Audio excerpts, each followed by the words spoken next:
इस कार्यक्रम के पुण्यार्चक हैं श्री सहजमल, श्री सुधीर कुमार, आशीष जैन, रामा जैन परिवार। जय जिनी दर्शकों, मैं हूं अंजुम और आप सभी का स्वागत है मध्य प्रदेश के भोपाल स्थित बैरसिया में दशलक्ष्म महापर्व के मंगल अवसर पर 3 से 12 सितंबर तक आयोजित हुए श्रावक संस्कार शिविर के तृतीय दिन की पावन झलकियों में। यह आयोजन संत शिरोमणि आचार्य श्री विद्यासागर जी महाराज के मंगल आशीर्वाद से जैन कॉलोनी के श्री विद्यासागर संयम भवन में आयोजित किया गया, जिसमें परम पूज्य प्रशम मूर्ति मुनिश्री अजित सागर जी महाराज, एलक श्री दया सागर जी महाराज एवं एलक श्री विवेकानंद सागर जी महाराज का पावन सानिध्य मिला। संस्कार शिविर में अनेक श्रद्धालुओं ने भाग लिया और गुरुवर के मंगल प्रवचन श्रवण कर आध्यात्मिक ज्ञान अर्जित किया। तो आइए दर्शकों, देखते हैं संस्कार शिविर की 8वीं कड़ी में 5 सितंबर को आयोजित हुए उत्तम आर्जव धर्म की पावन झलकियां। दशलक्ष्म महापर्व की पावन बेला पर मध्य प्रदेश की धर्मनगरी भोपाल के बैरसिया में 3 से 12 सितंबर तक श्रावक संस्कार शिविर का आयोजन किया गया। यह कार्यक्रम संत शिरोमणि आचार्य श्री विद्यासागर जी महाराज के मंगल आशीर्वाद से उन्हीं के परम शिष्य प्रशम मूर्ति मुनिश्री अजित सागर जी महाराज, एलक श्री दया सागर जी महाराज एवं एलक श्री विवेकानंद सागर जी महाराज के पावन सानिध्य में आयोजित हुआ। बैरसिया के जैन कॉलोनी स्थित श्री विद्यासागर संयम भवन में आयोजित हुए संस्कार शिविर में 5 सितंबर को उत्तम आर्जव धर्म मनाया गया, जिसमें श्रावकों ने अपने गुरुवर से संस्कारों के साथ साथ उत्तम आर्जव धर्म का मर्म भी समझा। कार्यक्रम का शुभारंभ प्रातःकालीन बेला में श्री जी के नित्यमय अभिषेक, शांति धारा एवं पूजन के साथ हुआ।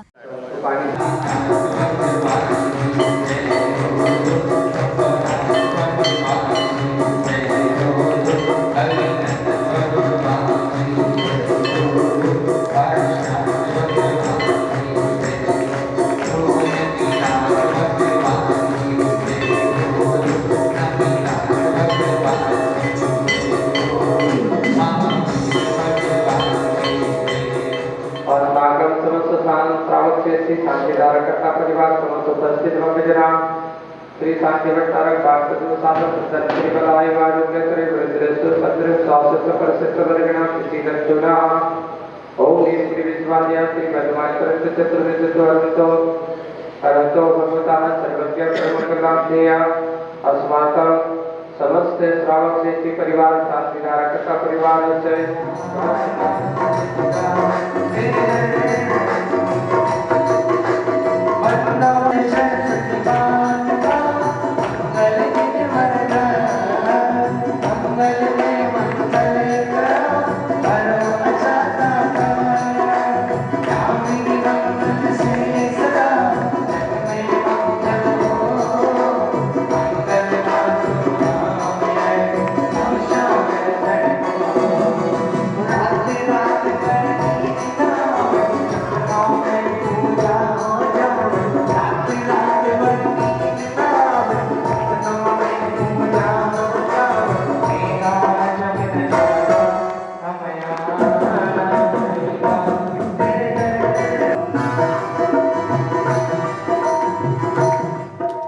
नित्यमय पूजन करने के बाद भक्तों ने गुरुदेव के समक्ष श्रीफल सहित अर्घ्य अर्पित किए और उन्हें शास्त्र अर्पण कर मंगल आशीष लिया।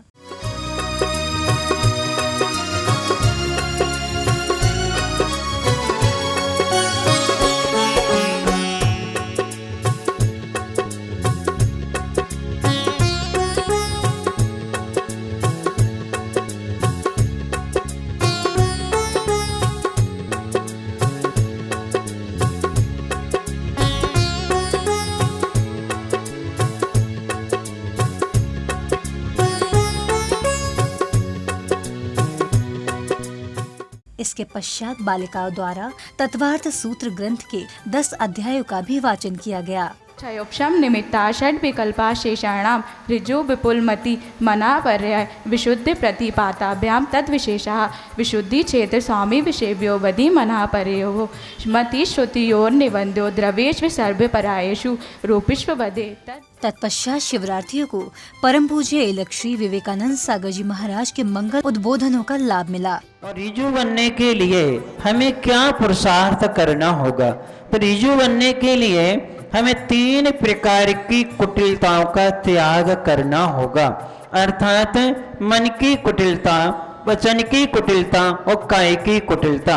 इन मन वचन काय तीनों की वक्रता का जब तक त्याग नहीं होता है तब तक हमारे लिए रिजु बनने का, सरल बनने का, सज्जन बनने का हमारे लिए सौभाग्य प्राप्त नहीं होता है।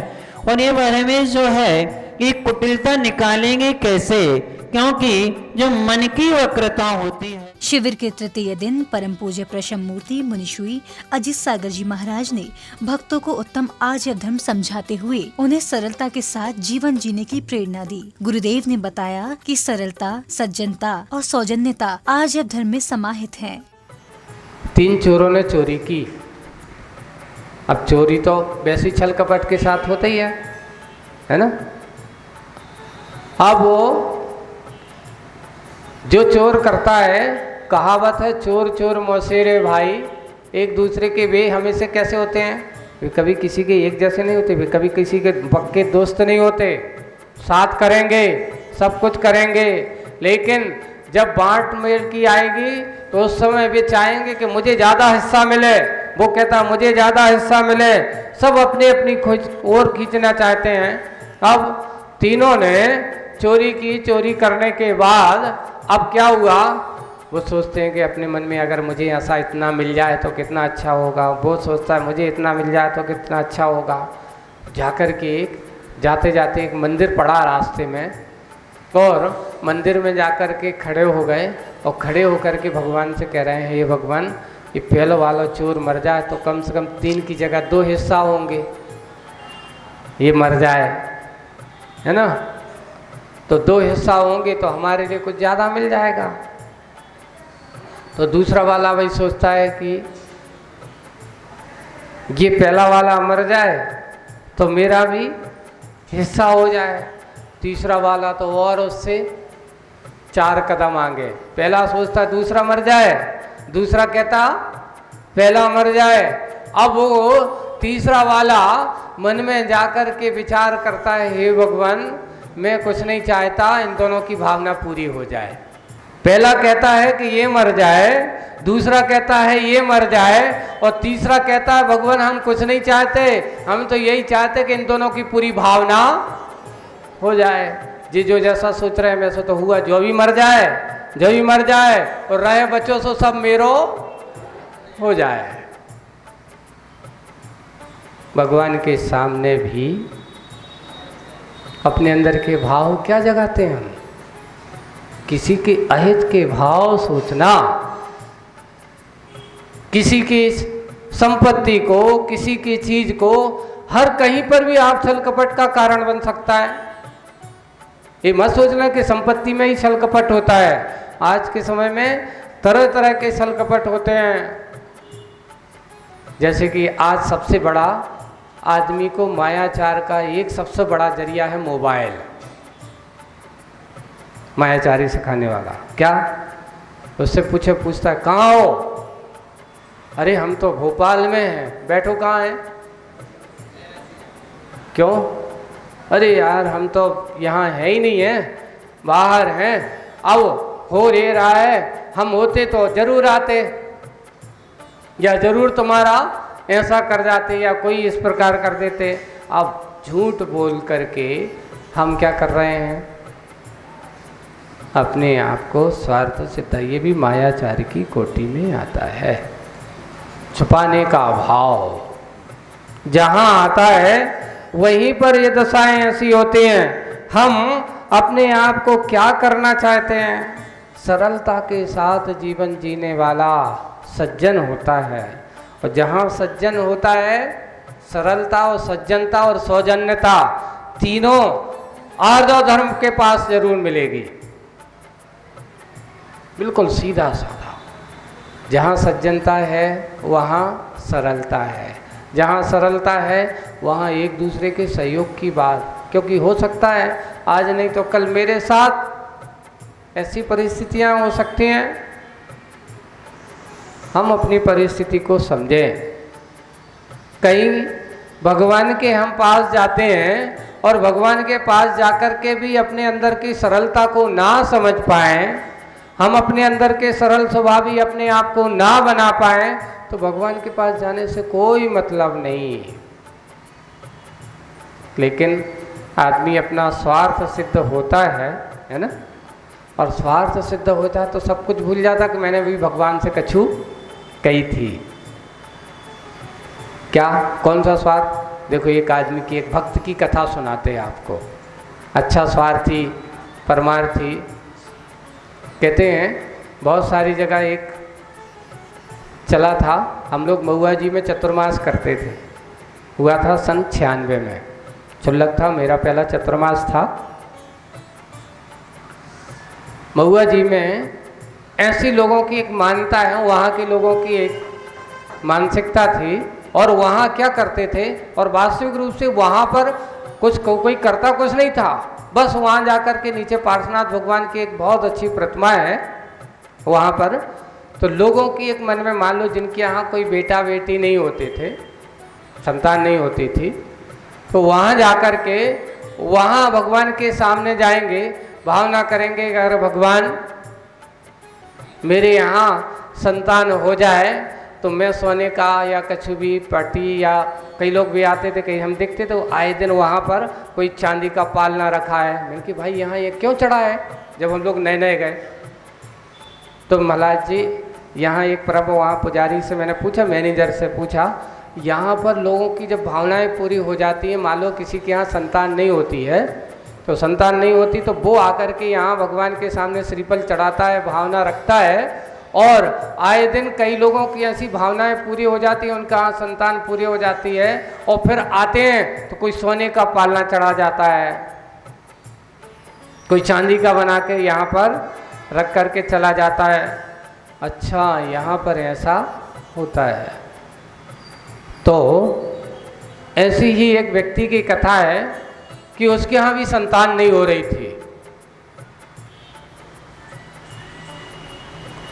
संतान नहीं हो रही थी तो उसने जाकर के भगवान के सामने कहा, और जाकर के कहता, भगवान इतनी सारी संपत्ति है, इतना सारा सब कुछ है, और घर पे अगर उस संपत्ति को भोगने वाला नहीं है तो संपत्ति का क्या मतलब? धन वैभव सब कुछ है, लेकिन वैभव होने के बाद उस वैभव को देने के परिणाम भी तो होना चाहिए। ये मत सोच रहे कि संपत्ति हो गई, हो जाने के बावजूद भी दान के परिणाम हो जाना सबसे बड़ा कठिन काम होता है। उसको देने के भाव नहीं होते। अब वो गया और कहता है, भगवान अगर मेरे घर पर, अगर मेरे यहाँ बेटा हो गया तो मैं तो आपको सोने की टोपी चढ़ाऊंगा। क्या चढ़ाऊंगा? सोने की टोपी चढ़ाऊंगा। और ऐसा कह के चला गया। संयोग योगा कर्म का उदय कहो, उसके पुण्य कर्म का उदय कहो। ये तो वैसे देखा जाए हमारे भगवान कोई किसी को ना किसी की संतान छीनते हैं, ना किसी को संतान देते हैं। ये तो उसकी भक्ति, उसके परिणाम और उसका भाव से ऐसा होता है। अब संयोग ये हुआ कि उसके यहाँ साल 2 साल बाद उसके यहाँ बेटा हो गया। अब बेटा हो गया, बेटा तो हो गया। बेटा हो जाने के बाद वो कहता बेटा तो हो ही गया, हमारे भगवान थोड़ी को कछु कहते हैं। लेकिन कई है तो उन्होंने कहा क्या, उस बेटे का नाम रख दिया सोनेलाल। बेटे का नाम क्या रख दिया? सोनेलाल। अच्छा, अब बेटे का नाम तो रख दिया सोनेलाल, लेकिन भगवान के सामने क्या कह के गए थे कि हमारे यहाँ क्या हो जाएगा? बेटा। देखो कितना मायाचारी करने के लिए आदमी कहाँ तक कितना दिमाग लगाता है।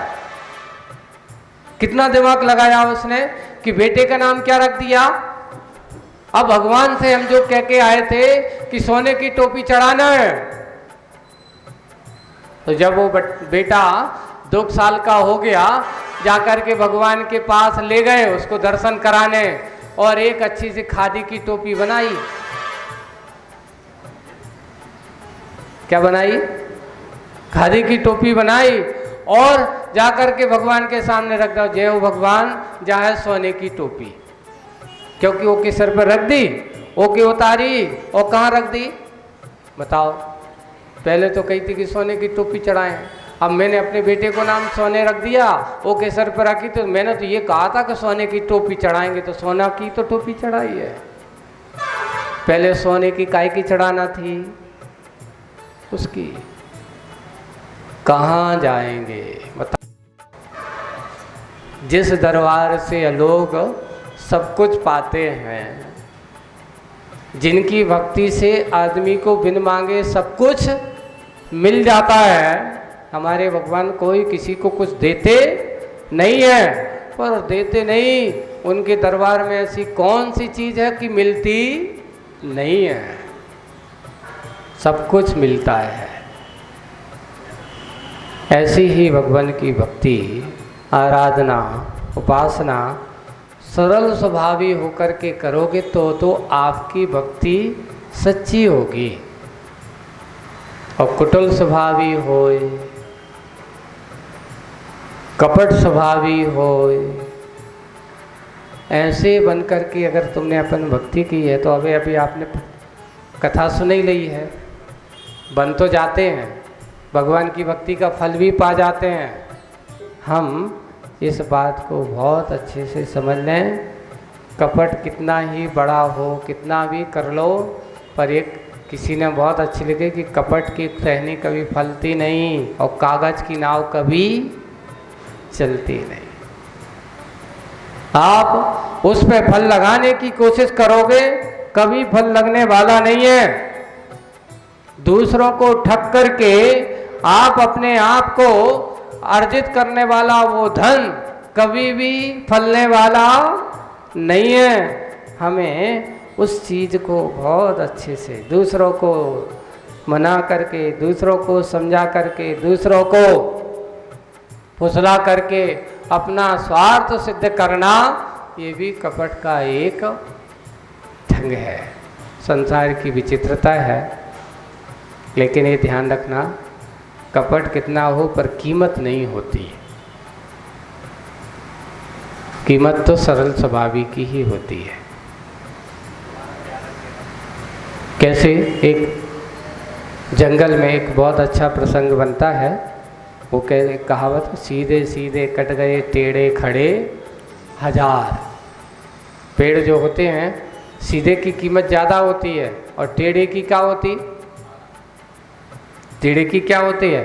तो ऐसे लोगों को कहते हैं कि उनके लिए कोई पूछ फर्क नहीं होती। कहाँ होती, एक रहीम का दोहा तुमने पढ़ा होगा, रहीमन इस संसार में भांति भांति के लोग, रहीमन इस संसार में भांति भांति के लोग, कछु तो सील स्वभाव के और कछु है चूल्हे जो। दर्शकों, अभी आप देख रहे थे संत शिरोमणि आचार्य श्री विद्यासागर जी महाराज के मंगल आशीर्वाद से दशलक्ष्म महापर्व के पावन अवसर पर मध्य प्रदेश की धर्मनगरी भोपाल के बैरसिया में आयोजित हुए श्रावक संस्कार शिविर के तृतीय दिन की पावन झलकियां, जिसमें आज आपने देखे थे उत्तम आर्जव धर्म के पावन दृश्य। ये कार्यक्रम 3 से 12 सितंबर तक परम पूज्य प्रशम मूर्ति मुनि श्री अजित सागर जी महाराज, एलक श्री दया सागर जी महाराज एवं एलक श्री विवेकानंद सागर जी महाराज के पावन सानिध्य में आयोजित किया गया, जिसमें हजारों श्रद्धालुओं ने भाग लेकर आत्म कल्याण किया। तो दर्शकों, अब वक्त हो चला है आपसे विदा लेने का। कल हम पुनः उपस्थित होंगे उत्तम आर्जव धर्म की अगली कड़ी के साथ। तब तक के लिए मुझे दीजिए आज्ञा और आप देखते रहिए जिनवाणी चैनल। जय जिनेंद्र। इस कार्यक्रम के पुण्यार्चक थे श्री सहजमल, श्री सुधीर कुमार, आशीष जैन, रामा जैन परिवार।